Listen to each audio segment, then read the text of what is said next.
¿Qué tal? ¿Cómo están, amigos de Potosí Noticias? Bienvenidos, muy buenas tardes. No sé si dije amigos y amigas, pero bueno, si no lo repito, amigos y amigas, todos sean muy bienvenidos. Vamos a comenzar el día de hoy. Nos da mucho gusto reanudar nuestras transmisiones después de esta pequeña pausa de Semana Santa y Pascua, que bueno, pues nuestros amigos acá de las parroquias están muy ocupados, tienen muchísima gente, todos los visitantes, decenas y decenas de visitantes todos los tiempos, todos los turnos, porque bueno, además de la rica comida y del buen servicio que tienen, pues Semana Santa y Pascua ya saben que son días de muchos turistas, así que por eso decidimos hacer siempre esta pequeña pausa y bueno, pues ya estamos de regreso aquí desde el café y nos da mucho gusto que nos estén acompañando. Hoy vamos a platicar de relaciones tóxicas versus relaciones saludables. ¿Qué es? ¿De qué se trata? ¿Cómo podemos enfrentarlas? ¿Cómo podemos resolverlas? Y para eso hemos invitado a un experto, es un especialista, es un psicólogo, tiene estudios de maestría y bueno, ya lo platicaremos con él un poquito desmenuzándolo, que nos vaya guiando, digamos, ahí en un paso a paso desde qué es y cómo se come. Y les presento a quien es nuestro invitado el día de hoy. Él es el psicólogo Jimmy Franco. Jimmy, ¿cómo estás? Hola, ¿qué tal? Mucho gusto, muy contento de que nos tengamos este espacio. Muchas gracias. Bueno, pues a ver, déjenme les digo que él estudió la maestría en psicoterapia cognitivo-conductual, da clases en la Universidad Autónoma de San Luis Potosí, se dedica también a la consulta privada, digamos, en su consultorio como doctor, como psicólogo, da terapia. Pero a mí me llamó la atención preguntarle qué significa esto de la maestría en psicoterapia cognitivo-conductual. ¿Qué es cognitivo y qué es conductual? Platícanos. Bueno, primero que nada, la psicoterapia pues es una terapia basada en evidencia científica que prácticamente consiste en que lo que trabajamos con una persona tiene un trasfondo o tiene ciertas cuestiones que podemos comprobar. Entonces, lo que vamos a trabajar con esta persona puede llegar a promover resultados bastante relevantes. La parte cognitiva se refiere a las cuestiones del aprendizaje, cómo aprendimos, cómo aprendemos mediante el ambiente, mediante la imitación, cuáles son ciertos aprendizajes implícitos en algo. Y la parte conductual se refiere a esta cuestión del estímulo ambiental que influye en las conductas que nosotros ejecutamos. También hablamos de un aprendizaje, pero en lo conductual ya nos referimos como a la parte ya expresiva, ¿no? Lo que todos pueden ver. ¿Cómo lo manifestamos? Exactamente. Ok, eso tiene que ver con la conducta entonces. A ver, nosotros pusimos aquí en el título que íbamos a platicar de relaciones saludables versus relaciones tóxicas o viceversa, como usted lo quiera empezar. Platícanos qué son las relaciones tóxicas y luego nos ayudas un poco a definir, a entender qué son las relaciones saludables. Claro, pues vamos a entender relaciones tóxicas como estos vínculos o estas convivencias interpersonales que podemos llegar a tener. Digo, específicamente ahorita que vamos a hablar de relaciones, pues vamos a hablar hacia otras personas, pero estas relaciones tóxicas también las podemos tener con objetos, con situaciones o con hábitos. Pero vamos a entender este término tóxico como una mala relación. ¿Expresada en qué? Expresada en situaciones emocionales. O sea, esa interacción no nos está dejando como muchos puntos positivos. Quizá lo normal que yo te dijera de salir con una persona es me la pasé bien, y quizá a lo mejor en esta interacción vamos a estar viendo emociones negativas, ¿no? Pues me dio miedo, no sé, imagínate recibir una llamada de tu novio y pues estarías esperando algo positivo, ¿no? Entonces ver a una persona asustada o preocupada, como que ahí es donde empezamos a ver que esto nos puede estar haciendo cierto daño, ciertas conductas compensatorias, ¿sí? ¿Qué son conductas compensatorias? Es cuando nosotros hacemos ciertas cosas para compensar algo y este algo va a ser un poco al exceso. A ver, un ejemplo. Vamos a pensar que alguien se enoja porque subiste una foto y entonces tú para compensar esto borras todas las fotos que no le parecen a esta persona, ¿sí? O tú sales y a esta persona no le gusta que salgas, entonces dejas de salir. ¿Solo son tóxicas las parejas o hay relaciones tóxicas en nuestro entorno familiar, digamos, papá, mamá, hermanos, amigos, Sí.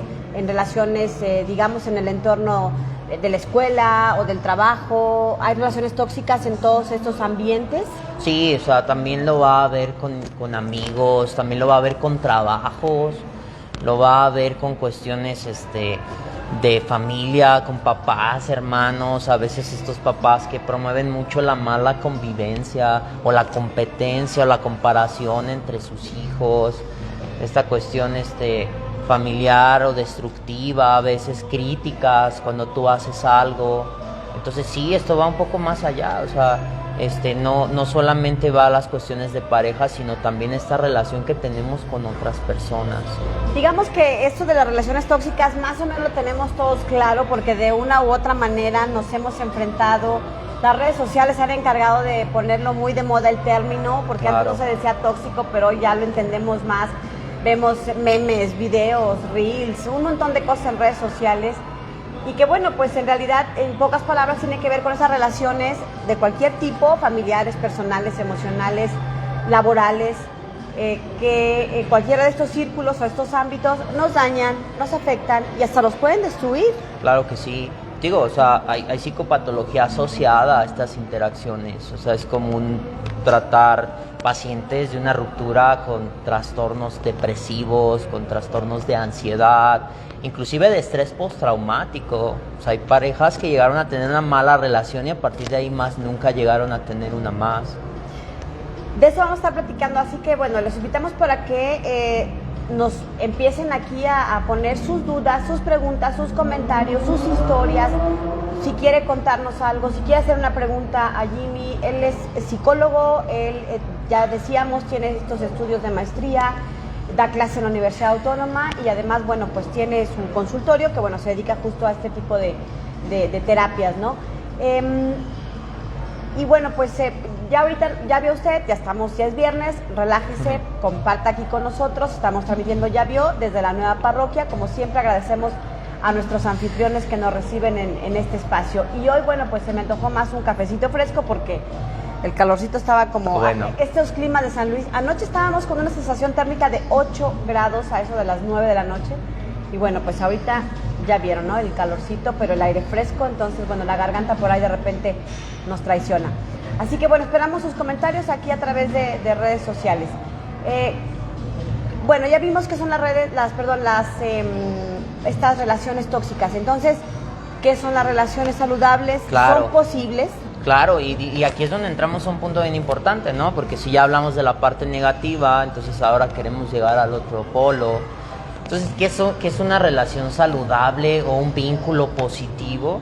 Pues lo que vamos a encontrar en este punto es que prácticamente es como una inversión, ¿sí? O sea, convivir con las personas es como una inversión. Nosotros vamos a dar algo y ese algo de alguna manera nos va a venir de vuelta, ¿sí?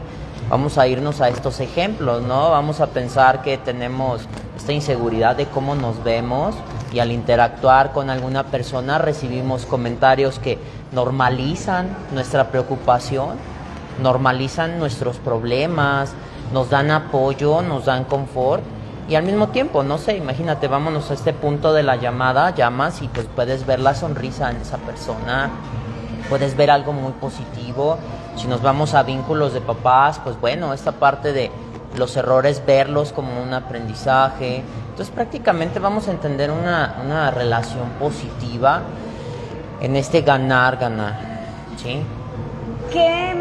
A ver, digamos que en la escuela, por ejemplo, o en el trabajo, tenemos relaciones, en el trabajo vamos a poner un ejemplo, y no me estoy proyectando, no es cierto. Tenemos, por ejemplo, alguna grupito, compañeros con los que nos llevamos muy bien, con los que efectivamente hay relaciones laborales positivas, constructivas, nos sentimos a gusto, pero por ahí hay un par que nos hacen la vida difícil y los ves y te estresas y te ponen el pie porque quieres que te equivoques, te queman con el jefe, aunque no sea cierto, o exageran. ¿Qué hacemos con esos tóxicos? Claro, y si llega a pasar, ¿sabes? A final de cuentas es un tema común en consulta ver este punto en el que queremos hacer amigos, queremos sacar el trabajo, pero pareciera que hay personas que están un poco más empeñadas en que no nos vaya tan bien. ¿Qué hacer? Es un poco difícil deducirlo, pero prácticamente lo que queremos hacer en una primera instancia es aprender a identificarlo. Muchas personas que están inmersas en un núcleo y no son muy conscientes de que eso no es lo que debería de estar sucediendo, ¿sabes? O sea, cuando llegamos a un entorno, ese entorno nos va a llegar a enseñar ideales. Y esos ideales a lo mejor no están escritos en un reglamento, pero están implícitos. Y cuando empezamos a hacer una exploración vemos que hay ese actuar, ¿sí? Ejemplo, si destacas, entonces, no sé, eres ahí el comandante del jefe, ¿no? Le pasas toda la información. O sea, hay algunas empresas, digo, entre lo más popular es esto, ¿no? A mí me está yendo bien, pues es suerte, ¿no? Pero no todos los lugares, digo, hay lugares que me está yendo bien, vamos a apoyarlo para que les vaya mejor. Y ahí más bien sería como un trabajo en equipo, desde los jefes hasta los colaboradores de todos los niveles, propiciar, llevarnos bien, digo, no vamos a ser los grandes amigos todos, no vamos a ser los best friends, pero pues algo tenemos que contribuir para que esas 8 horas de la jornada de trabajo pues sean lo más saludables posible. Claro, ¿no? y es que las personas no nos damos cuenta que estamos haciendo malas conductas, sino que esto se llega a normalizar, sí, o sea, sabes que hay que criticar a tal persona y esto llega a un punto de no consecuencias y de reforzamiento positivo. O sea, lo hago y las demás personas me alientan a hacerlo, que llegamos a creer que está bien, ¿sí? O sea, dentro de nuestro actuar, no sé, vamos a pensar en una escuela con acoso escolar. O sea, la persona que comete el abuso tiene tanta popularidad o tanto positivismo de todos, que pues obviamente esa persona no va a caer en cuenta de estoy haciendo algo mal. Es difícil que se dé cuenta que lo está haciendo mal, que lo que está haciendo no está bien y no es normal. Así es, entonces lo que comentabas hace un momento, pues sí, claro, digo, primero pues hay que detectar estos ciertos riesgos psicosociales y una vez ya detectados, el mejor abordaje es de niveles superiores, ¿sabes? Porque a final de cuentas, no sé, vamos a pensar que tú y yo estamos en la categoría operario, pues obviamente el que yo Somos obreros en una fábrica. El que yo te dé una indicación a ti no va a ser tan bien aceptada. Imagínate cuando tu hermano mayor te quería decir que hicieras algo y tú le decías, tú no eres mi papá. Ah, claro. Entonces, saludos a mi hermano mayor. Entonces, tiene mucho este punto, ¿sabes? O sea, debería de haber estas intervenciones de la persona que tiene más jerarquía. Porque en cuanto esa persona pueda llegar a decir, a ver, esto ya no lo vamos a poder hacer, y empezar a mostrar consecuencias negativas sobre lo que es negativo, entonces en ese momento nuestra mente puede llegar a decir, esto no me conviene tanto hacerlo. Entonces el primer paso, digamos, es identificarlo. Claro. ¿El segundo? Pues el segundo, ya que identificamos estas cuestiones, pues entonces ahora queremos empezar a ver cómo movernos al otro polo. Y ahí nos queremos separar en dos cuestiones. Número uno, cómo vamos a evitar hacer y qué es lo que vamos a empezar a hacer, ¿sí? Dejar de para comenzar a. Entonces, si la convivencia, digo, tampoco hay que llegar a satanizar ciertas cosas como charlas a la hora de la comida o juntas, no lo sé, o sea, quizás eso no sea negativo, sino lo que hacemos en ese durante es negativo. Entonces, dejar de hacer el criticar, dejar de hacer el excluir, dejar de hacer el reírse de alguien para empezar a reconocerlo, empezar a incluirlo, ¿sí? Y entonces así es como vamos trabajando en estos dos polos, ¿sí? Evitar este extremo y empezar a inclinarnos más hacia el otro lado. Y es que hemos visto casos recientemente en donde no solo, no en casos particulares en San Luis Potosí, pero sí en Potosí Noticias, seguramente ustedes leyeron por ahí un par de notas en otros estados, creo que uno fue Puebla y otro en el Estado de México, en donde se dieron casos terribles de bullying, de acoso, que terminaron, uno de ellos, en la muerte de un adolescente, de un estudiante de secundaria, si mal no recuerdo, porque bueno, a la salida de la escuela se peleó con otra niña, fomentaron ahí los que estaban alrededor este pleito, un mal golpe, una mala caída, y terminó con la vida de esta pequeña, que bueno, fue a dar al hospital con muerte cerebral y bueno, una tragedia total. Este tipo de cosas a veces no las detectamos a tiempo y permitimos los adultos que estamos ahí, por eso ahorita decía Jimmy, ahí tiene que intervenir la autoridad, una figura de liderazgo, el que tiene el poder y el que tiene el control y el que tiene la responsabilidad de intervenir.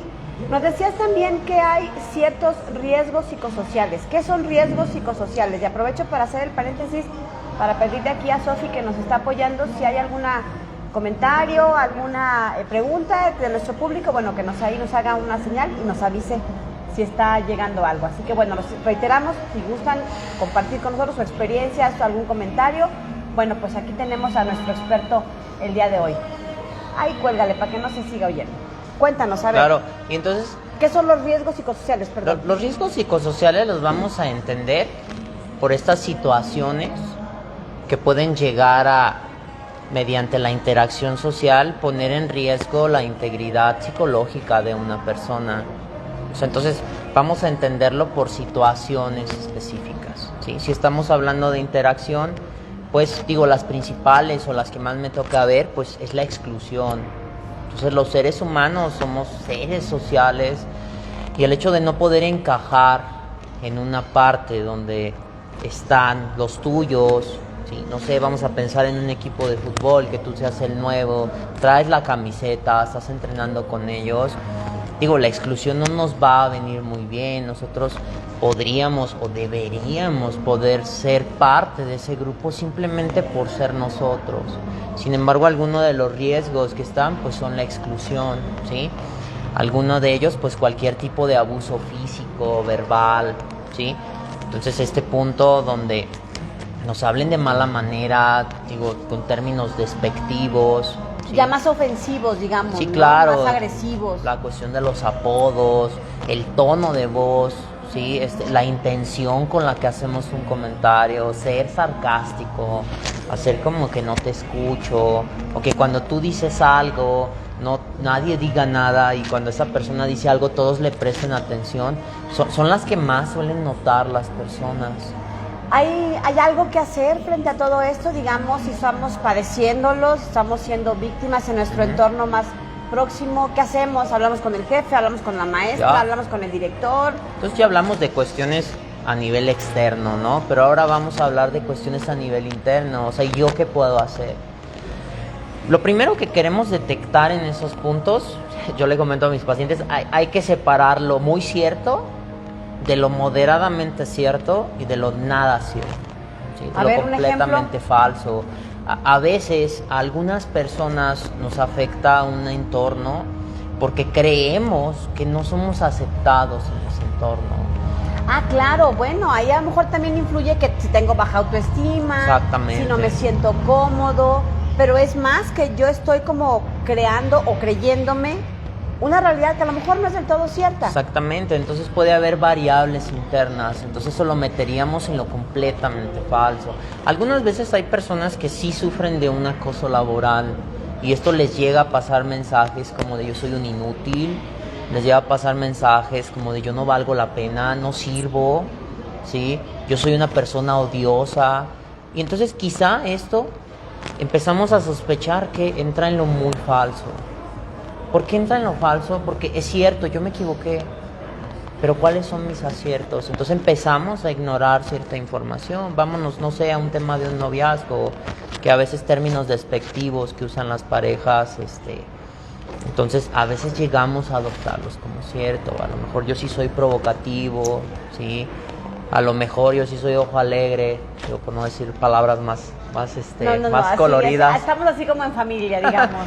Entonces, a veces yo llego a creer eso, y obviamente creer estos comentarios completamente falsos van a hacer que yo ya no haga ciertas cosas. Y ahora vámonos a lo moderadamente cierto. En lo moderadamente cierto vamos a encontrar cosas entre que podemos cuestionarnos y que podemos empezar a hacer.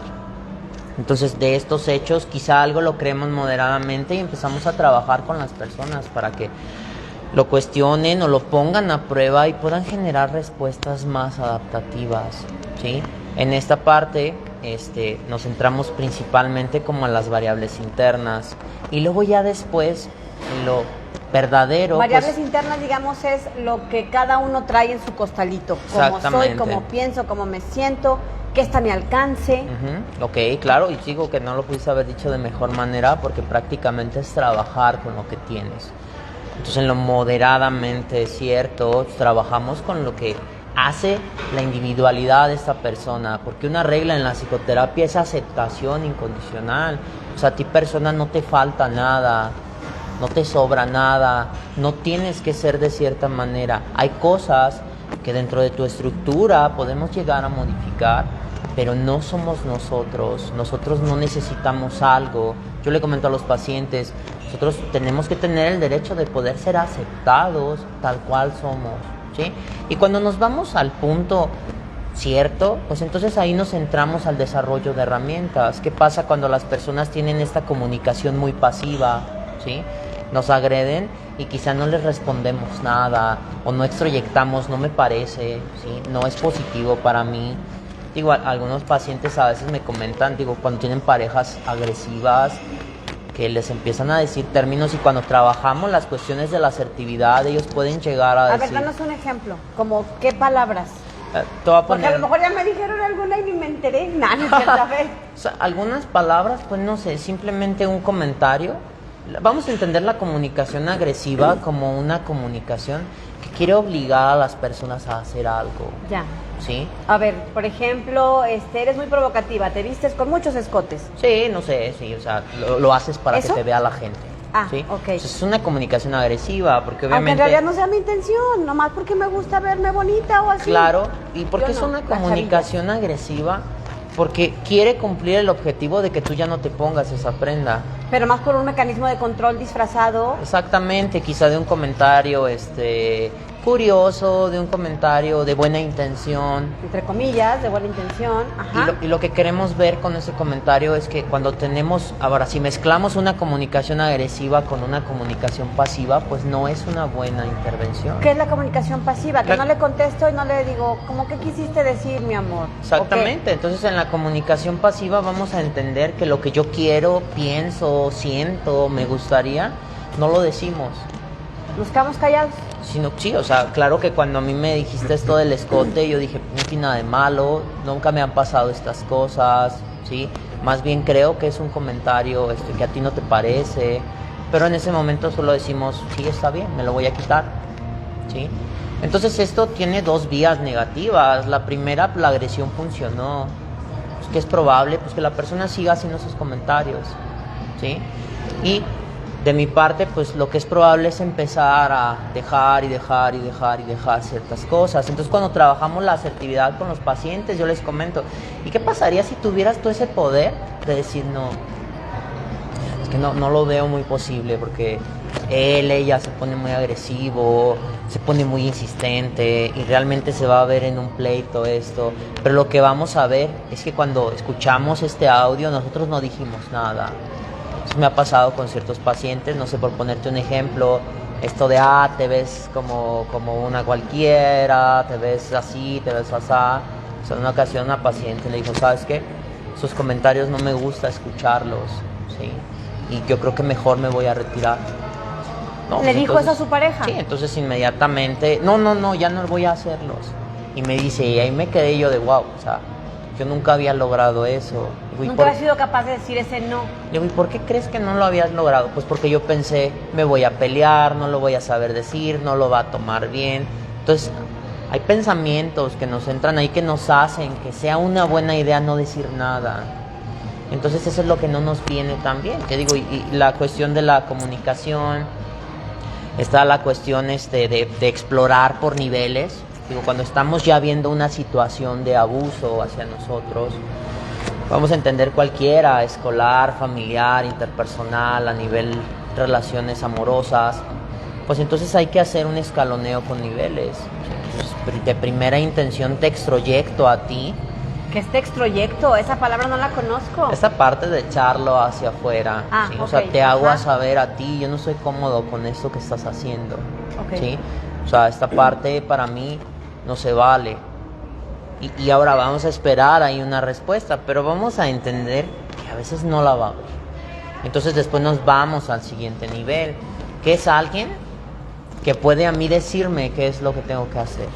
El supervisor, esta cuestión de un docente, familiares de esta persona. A ver, ahí, ahora que revolvías al tema del laboral, hay incluso una norma oficial mexicana que ya está desde hace varios años regulando, digamos, cuidando que los ambientes en el trabajo no sean tan tóxicos, porque se pierde mucho de productividad, la gente se estresa, la gente se deprime, la gente se agüita y no trabaja y no rinde como debería rendir. Y necesitamos, bueno, ya vimos como en varias vías, ¿no? Uno, en lo personal, ¿qué podemos hacer? También platicar con nuestro jefe, nuestra jefa, ¿qué podemos hacer? Pero también a nivel institucional, organizacional, se puede hacer algo, ¿no? Cuéntanos un poco de esta norma. ¿Qué significa? ¿Hacia dónde va? ¿Qué regula o qué pretende? Esta NOM lo que trata de explicar es que una persona debería estar segura en su ambiente laboral. Está el equipo de protección personal para que no te cortes. Está el equipo de protección personal para que no dañes tu vista o tu audición. Entonces, desde esta NOM también se dijo, oye, ¿y qué pasa con el afecto de las personas? O sea, entonces, prácticamente este punto contempla que las personas puedan o deban estar seguras en su ambiente laboral. Oye, tengo que sacar cierta producción. Obviamente eso va a ser un estresor muy grande. Oye, ¿cómo se deben comportar los supervisores? ¿Sí? ¿Qué es lo que debe pasar? Detectar problemas presentes, ¿sí? Y entonces lo que nos pide o nos solicita esta parte es que las personas puedan tener una evaluación, ¿sí? Que puedan tener un acceso a ellos desde su diagnóstico, poder proveerles ciertas cuestiones. ¿Sabes qué pasa si yo me estoy medicando? Es una de las contraindicaciones es desvelarse. Es el turno de noche, yo no lo voy a poder tener, ¿sí? En esta cuestión de, oye, pues esta área no se lleva bien, entonces ¿por qué no se está llevando bien? O sea, esa prevención prácticamente aplica qué es lo que podría llegar a pasar si tú sigues mucho tiempo con esto. Detectar, ya nos habías dicho, identificar y luego, ¿qué hacemos? En dos sentidos. Uno, ¿qué podemos evitar? Y en otro, ¿qué sí podemos hacer? Sí, claro, o sea, cuáles son las cosas de las que nos queremos desapegar y cuáles son las cosas a las que nos queremos acercar. ¿Qué pasa cuando en nuestra casa, nuestro papá, nuestra mamá, nuestros hermanos no son, digamos, las mejores compañías saludables? Y tenemos, digo, la típica historia de la mamá mexicana, ¿no? Sobreprotectora y cuidadosa, pero se vuelve hasta cierto punto hasta tóxico, ¿no? Claro. ¿Qué podemos hacer? Porque pues son nuestra familia y en México nos han insistido mucho en que, ni modo, aguantar porque es familia. Y creo que no del todo es cierto, ¿no? Sí, claro, y te digo, mira, aquí yo hay algo que trabajo con las personas a lo que se les llaman criterios de la normalidad. Entonces lo primero que queremos ver es si esto que estoy viviendo contigo es legal. Ok. Primero que nada, porque sabes, hay una constitución y eso tiene la intención de que tú estés a salvo. Entonces digo, te voy a poner un ejemplo típico que pues, desafortunadamente suceda. Dame tu quincena. ¿Sí? Yo te mantuve muchos años, estás trabajando, dame tu quincena. Entonces, si vamos a normas, ¿qué nos dice sobre esto? O esto de restringir ciertas cosas, no puedes salir, ¿sí? No puedes hacer ciertas cosas. Vamos a pensar en una persona ya mayor de edad, ¿verdad? Ya consciente, sí, claro. Y que sus decisiones no son del todo negativos. Me ha pasado con pacientes, tú no puedes andar con esa persona. O sea, los papás le prohíben andar con cierta pareja. Sí, claro, o salir a ciertos lugares, irse de viaje, por ejemplo, ¿sí? Llegar a cierta hora, usar cierta vestimenta. Entonces, primero nos vamos a cuestiones legales. ¿Qué me dice a mí la normativa conductual formal de donde vivo? ¿Se puede o no se puede? Vamos a pensar que en eso tú viste sí se puede hacer. Ok. Entonces ya vimos un no. Es legal. Es lo legal. Que tú quieres hacer. Exactamente. No te va a meter en problemas legales. Después nos vamos a factores médicos, ¿sí? Oye, ¿qué tan malo es? A ver, ¿qué puede pasarme a nivel salud si yo ando con esa persona? ¿Qué me puede pasar a nivel salud si yo me quedo mi quincena? Entonces, aunque suene una pregunta absurda, vamos a ver que no lo es. No causa daño a la salud. Digamos que es ir como desmenuzando el problema, ¿no? Exactamente. Como por dónde está lo tóxico. Que podamos ir viendo si de verdad lo que nos están pidiendo es por nuestro bien. O por el de ellos. O nos está, exactamente. Y el último, pues ya se va a variables psicológicas. ¿Esto me va a meter alguna situación emocional negativa? ¿Incrementa mi ansiedad? ¿Incrementaría mi depresión? me expone a mí a experimentar traumas. O sea, estamos viendo algo negativo realmente en nosotros, y ahí es donde podemos empezar a trabajar con personas que son víctimas de abuso, a que ellos digan, no es malo lo que yo quiero y necesito. Y entonces, ya que pudimos ver que algo no es negativo, digo, porque me ha pasado, a veces me toca trabajar terapia de pareja y es como, ¿verdad que él no tiene que estar haciendo estas cosas?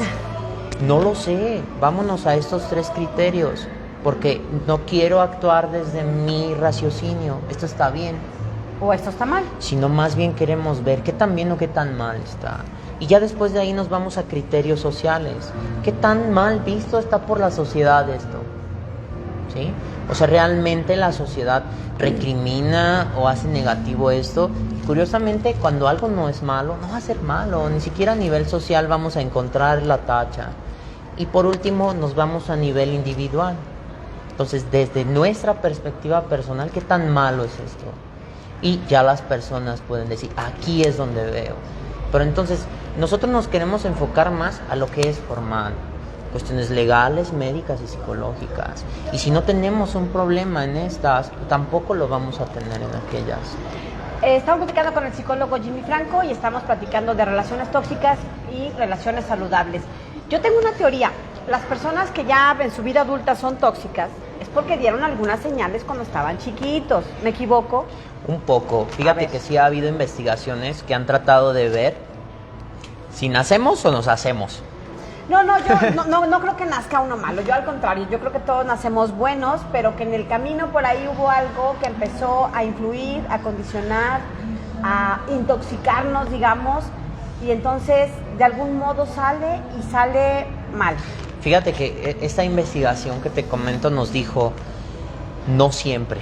Ah, ok. La conclusión, ¿Sabe, pues? La conclusión de esta fue que, exploraban vivencias aversivas en la infancia, en las personas, y luego ver cómo repercutía en su adultez, y la conclusión fue no siempre. No siempre, porque bueno, hay casos, y ese lo hemos puesto en otras ocasiones, en donde a lo mejor el típico caso, ¿no? Que de pronto se nos da como ejemplo de, tenía una mamá alcohólica, un papá que los abandonó y los maltrataba, y los chavos con su esfuerzo personal y su inteligencia salieron adelante y no reprodujeron ninguno de esos, ¿no? Como Cristiano Ronaldo, ¿no? Que con un papá alcohólico y él no prueba el alcohol, un papá muy pobre y es todo un exitoso en los negocios y en la lana y todo.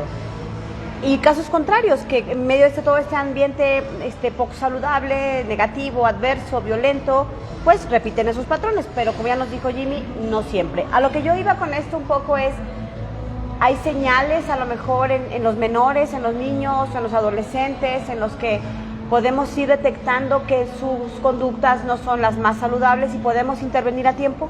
Claro, y sobre todo en esta cuestión de tornarse en una persona que lleva a cabo conductas de control, de manipulación, sí vamos a encontrar ciertos factores de riesgo. Los primeros, una baja tolerancia a la frustración, ¿sí? O sea, esta capacidad que tienes tú para recibir el no, para recibir el error, para recibir el no me salió. O sea, ¿cuál es la reacción que tú tienes?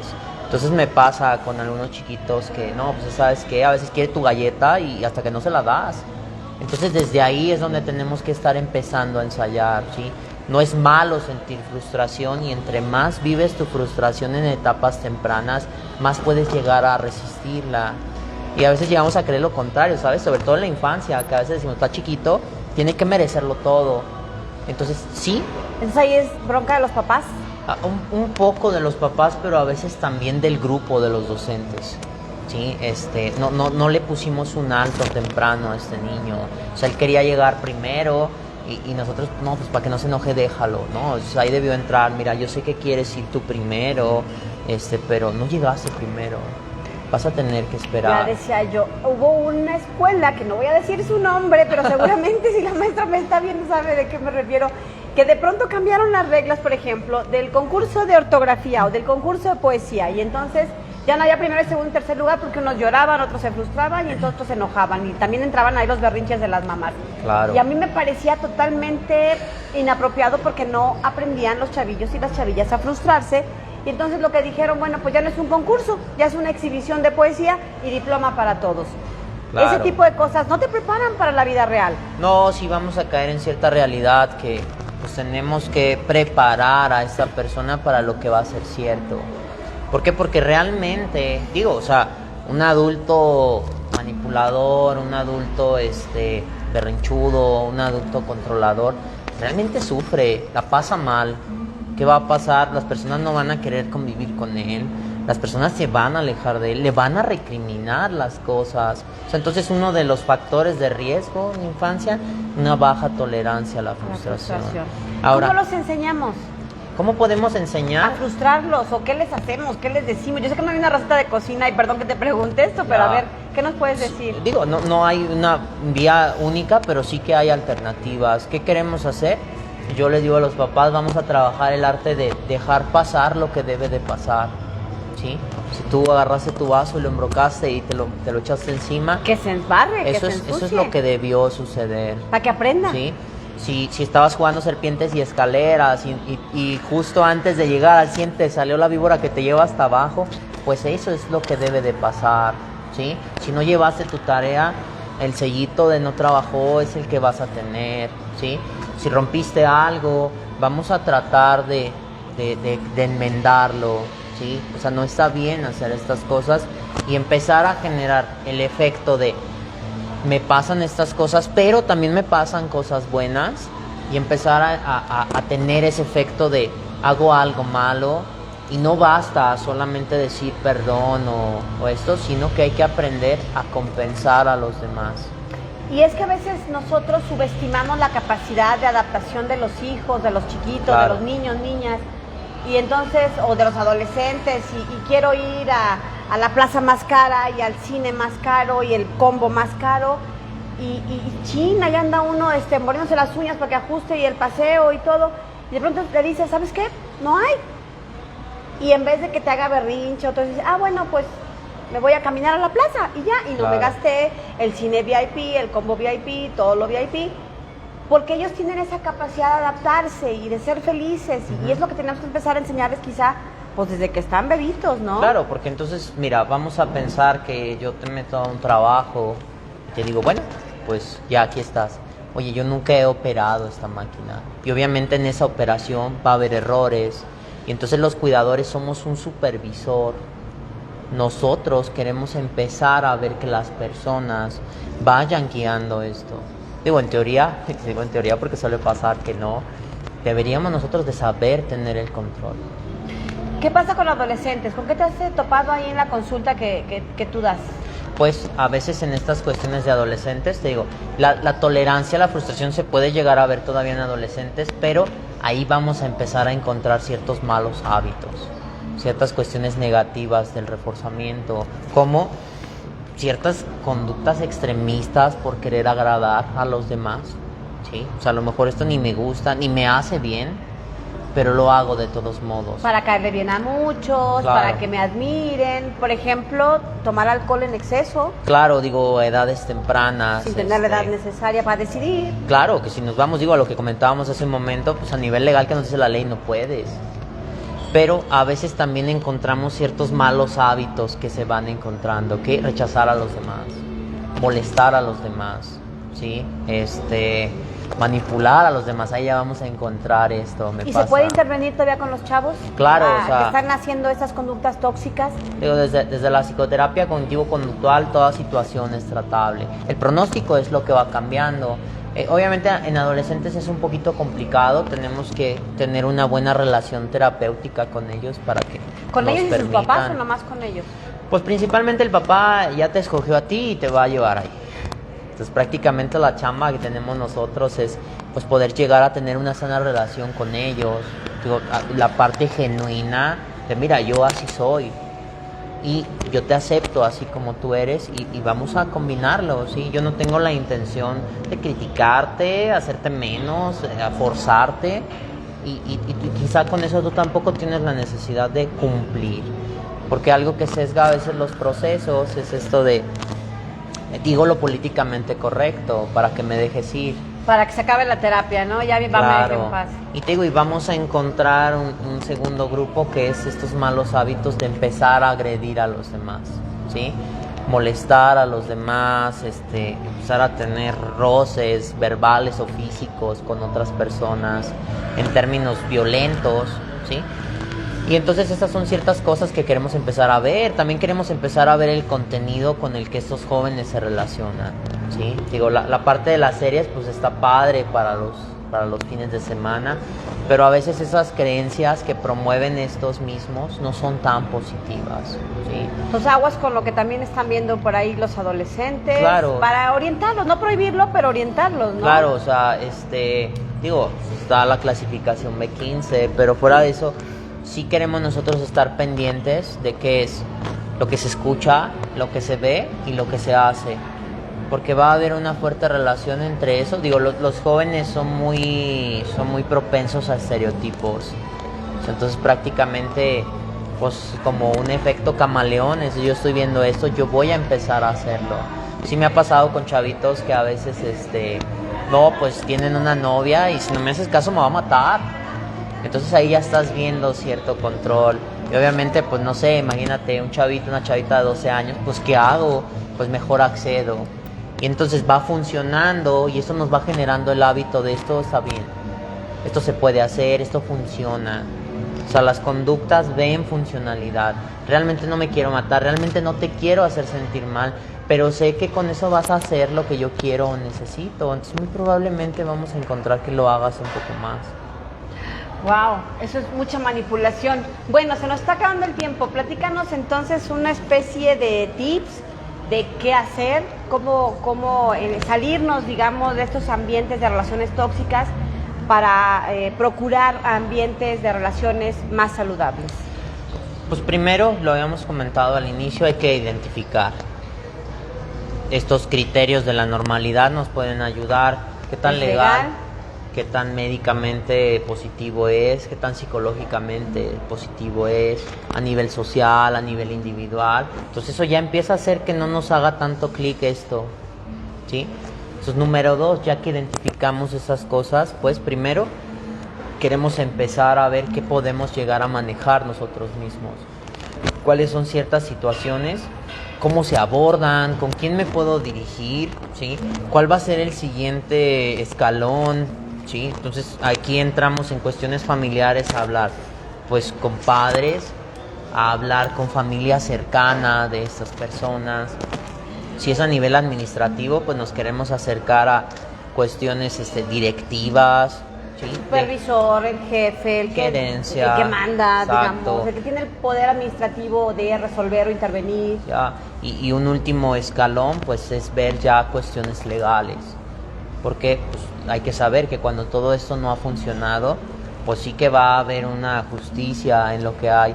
Y cuando nos vamos por las variables psicológicas, pues lo que hacemos prácticamente nosotros con las personas es aprender a separar que no puede ser tan cierto, que es completamente falso y qué cosas son un hecho. Y pues ahí empezamos a entrar en un desarrollo de habilidades. Entonces, ¿cómo hago para comunicarle a las demás personas desagrado, agrado, disgusto? Y en base a eso establecer límites de dónde a dónde yo me voy a tolerar esto, ¿sí? Queremos empezar a enseñarles a solucionar conflictos, resolver problemas presentes para que estos ya no repercutan en nuestro día a día. Y ya con esto prácticamente es lo que manejamos nosotros a nivel consultorio, ¿sí? Enseñar a las personas a comunicarse, a resolver problemas y a cuestionar la manera en la que identificamos esto. Justo eso te iba a decir, antes a lo mejor de llegar a esta parte última que nos mencionaba, esta parte legal, ¿en qué momento entra el psicoterapeuta? ¿En qué momento nos damos cuenta de que pues esa es una salida? Porque quizá lo que nos haga falta para tener es como aprender a nadar, es como aprender a manejar. No vamos a agarrar el coche si no sabemos lo básico, ¿no? El clutch, el freno, la velocidad, la orientación, etcétera. Así es la vida y creo que pues una parte profesional que nos puede ayudar a muchas de estas problemas que tenemos de relaciones tóxicas o que somos nosotros los tóxicos o que estamos siendo víctimas de los tóxicos qué necesitamos aprender, qué habilidades psicosociales o qué herramientas emocionales necesitamos. Y bueno, pues acá están los expertos, los psicólogos. ¿En qué momento podemos darnos cuenta de que es hora de pedir ayuda a un psicólogo? Ya, pues primero que nada, vámonos por el bienestar emocional. Entonces, ¿cuántas emociones positivas estoy experimentando y cuántas emociones negativas estoy experimentando? Digo, incluso un proceso ya manejado no es un 10 de 10, pero, porque es cierto, nos pasan cosas no tan buenas, pero queremos que haya un sano balance entre esto. Sí, porque el mundo no es color de rosa, no todo te va a ser positivo. Me estoy sintiendo más bien que mal, semana tras semana. O me estoy sintiendo más mal que bien, y entonces ahí es, digo, aguas, hay un foco rojo. Entonces digo, un problema, un estado emocional que rebasó una semana estable, ya nos está hablando de algo que quizá no se vaya a ir tan fácil. Lo segundo, pues, estas cuestiones fisiológicas, ¿sí? Me cuesta trabajo dormir, he comido más, he comido menos, ¿sí? Estoy dejando de hacer ciertas cosas que me gustan, ¿sí? O sea, las he empezado a abandonar. De pronto me encuentro a mí mismo haciendo cosas que antes no hacía, o me encuentro a mí mismo, digo, y le pasa mucho a las personas al ver una foto en los recuerdos del Face, ¿no? No manches, hace un año ve cómo me estaba vistiendo y mírame ahora, ¿sí? No estoy haciendo estas cosas. ¿De dónde saqué que a mí me gusta tener el pelo corto? No me gusta tener el pelo corto. A mí no me gusta esta ropa. Entonces realmente ahí ya accedimos a esas cuestiones. Y ya dejamos que nos influyera y hasta nos cambiara la vida. Exactamente, porque la realidad es que eso pasa, cambia la vida de una persona. Ya después nos vamos a cuestiones ambientales o sociales, ¿sí? Salir menos, salir más, ¿sí? El consumo de sustancias a veces también puede estar como una medida paliativa para tolerar ciertas cosas, ¿sí? Y esos son ciertos puntos o ciertas señales de alerta, estar preocupados la mayor cantidad del tiempo o preocuparnos por cosas por las que quizá no nos deberíamos preocupar. Me ha pasado con algunos pacientes, digo, yo una vez tuve el caso con un paciente que decía, pues dijo que me iba a matar. Entonces, pues, oye... Su pareja le dijo que lo iba a matar. Ajá. Sí, era una chica, le dijo a este chavo, pues te va a matar. Y ahí salías embarrado yo también, y dije, puta. Entonces el punto es, ¿realmente cuántas personas se están preocupando por me van a matar? ¿Realmente eso es una preocupación que las personas día a día tienen? Me van a cambiar por otra persona, ¿qué estará haciendo? De seguro ya se anda metiendo, ¿de qué me va a infectar? ¿Sí? ¿Qué me va a hacer mañana? ¿Cómo va a reaccionar si yo estoy aquí? O sea, ya son ciertas cosas que a nivel preocupación vemos que quizá el 70% de la sociedad no se esté poniendo a pensar. Y aguas con eso, porque te llega a generar un nivel de estrés que no siempre nos damos cuenta hasta que hace crisis. Yo recuerdo mucho un par de casos que me sorprendieron mucho. Cuando estaba en la maestría tenía dos compañeras, una compañera y un compañero como unos 5 años más grandes que yo. Ella, por ejemplo, tenía una relación muy difícil con su esposo en ese entonces, tenía 3 hijos, ya adolescentes, y ella se quedó, un día despertó y no pudo caminar. Y le hicieron estudios, radiografías y demás. Le dijeron, señora, usted está perfecto, lo que trae es una crisis de estrés brutal, y se le paralizaron de la cintura para abajo y no podía caminar. Pero era más una cuestión nerviosa, porque el estrés le hizo crisis por una serie de broncas que traía ahí con la pareja. Y un señor que traía un montón de chamba y un montón de estrés, y de pronto se cae en el baño, se da un golpe y piensa que se quedó ciego. Y le hicieron análisis otra vez, estudios, bla, bla, y dice, usted está perfectamente bien. Perdió la vista 1 semana. ¿Por qué? Por estrés. Entonces, bueno, son, digamos, que en el mejor de los casos, porque ambos afortunadamente pudieron resolverlo y se quedó todo bien. Pero imagínense llegar a esos extremos, y hay otros peores, ¿verdad? Otros extremos peores. Claro. Entonces, pues la recomendación es que pues se busque ayuda profesional. Hay instancias, ya lo hemos mencionado, de bajo costo, en la Facultad de Psicología. Tú das clases ahí tienen, ya habíamos platicado sobre estas opciones, ¿no? Que también hay como de primeros auxilios psicológicos. Claro. O estas alternativas. En el DIF, en las instancias de gobierno municipal o de gobierno del estado, pues ahí están, para que no dejemos que lleguen y nos hagan crisis. Jimmy Franco, muchas gracias por nos acompañado. Se nos terminó el tiempo. ¿Algo más con lo que quieras cerrar? Pues nada más, simplemente decirle a las personas que podemos empezar a ver esta cuestión de las relaciones por la cantidad de las cosas positivas y la cantidad de las cosas negativas que nos están pasando. Empezar a desconocer ciertas cosas, ¿sí? Quizá los comentarios que nos hacen otras personas pueden ser absurdos o quizá no. Quizá ya me lo han dicho 4 o 5 personas, ¿sí? Y entonces eso empiece a cobrar un poco, ¿no? En alguna ocasión un paciente me dijo, yo le dije al director, dame el 0.1% de la duda y a ver si al procesarlo crees que va creciendo. Entonces, pues queremos empezar a ver, ¿no? Digo, pues está en un veremos. Yo pienso que tengo el colesterol alto, pues me hago un estudio sanguíneo y si no lo tengo, pues no pasa nada. Y lo mismo, digo, hay evaluación psicológica a nivel estado de ánimo, a nivel preocupación y a nivel síntomas psicosomáticos. Creo que estoy pasando por alguna situación, pues vamos a checarlo. En el mejor de los casos, pues nos van a decir, estás perfectamente bien, no hay problemas. Me ha pasado con algunas parejas, yo creo que andamos bien mal, evaluamos y no es así. Es una preocupación menos que tenemos, obviamente mi tranquilidad va a ser más. Entonces, pues prácticamente, pues que la psicología está para apoyar a las personas. Lo que buscamos o nuestra meta es un bienestar emocional y créanme que es posible. Ya vieron que es muy jovencito. ¿Por qué decidiste estudiar psicología? ¿Cómo te diste cuenta qué es lo que...? Porque además se fue a hacer la maestría, después de vivir toda la vida aquí en San Luis, se fue a hacerla hasta el sureste mexicano. Cuéntanos, ¿por qué decidiste ser psicólogo? ¿Por qué decidí ser psicólogo? Pues por vivir una infancia tan fea. ¿Sí? Sí, o sea, una cuestión, digo, pues en el preescolar todo bien, pero pues en la primaria una cuestión, de abuso escolar. ¿Por qué? Por no tener un nombre como el de los demás, no tener ciertas características fisiológicas como las de los demás, sentir cierto rechazo, ciertas cuestiones familiares.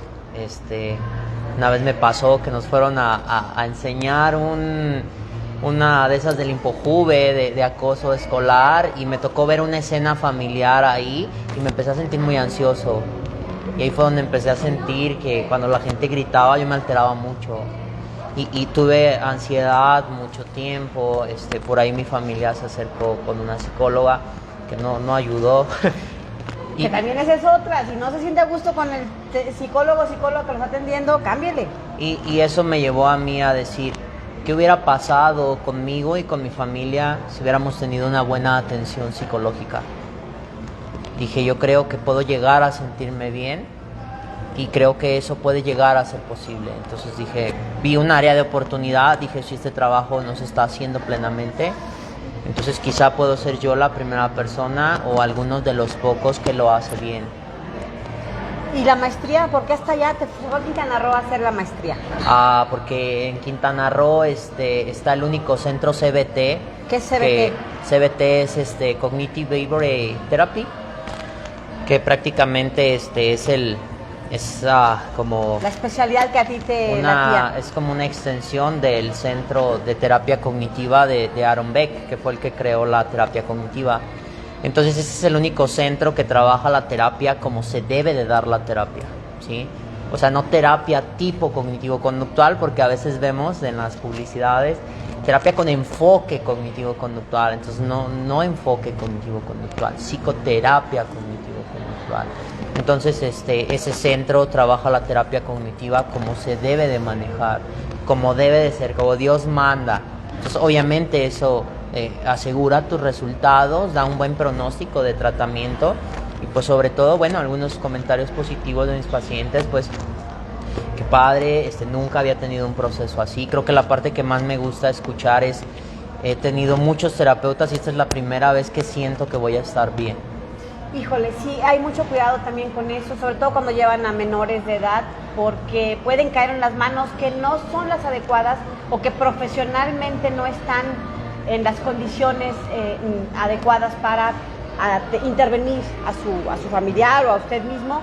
Ahí me tocó conocer el caso de un hombre, un varón adolescente que necesitaba una intervención psicológica y ninguno de los 3 personas con las que fue, hasta el cuarto, digamos que le atinaron profesionalmente y ya estaban así como que en las últimas porque las consecuencias que ya estaban teniendo eran bastante graves. Entonces, pues es como cualquier enfermedad, ¿no? Las enfermedades emocionales son como cualquier otra enfermedad que si no se atiende a tiempo puede ser progresiva y mortal. Así que, pues muchas gracias por habernos acompañado. Gracias, Jimmy, por haber estado con nosotros. Un gusto. Mucho gusto. Y bueno, pues a ustedes los invitamos para que nos acompañen el próximo viernes a que tomen un cafecito acá con nosotros desde el café. Y bueno, pues les recuerdo que lo pueden seguir, vamos a dejar aquí todo el fin de semana en Facebook y también lo pueden consultar en nuestro canal de YouTube. Y los invitamos para que, como siempre, nos sigan no solo aquí en Facebook, sino en todas las redes sociales que tenemos y en nuestra página del periódico digital Potosí Noticias. Gracias, soy Lidia Huache, pásela bien, hasta la próxima.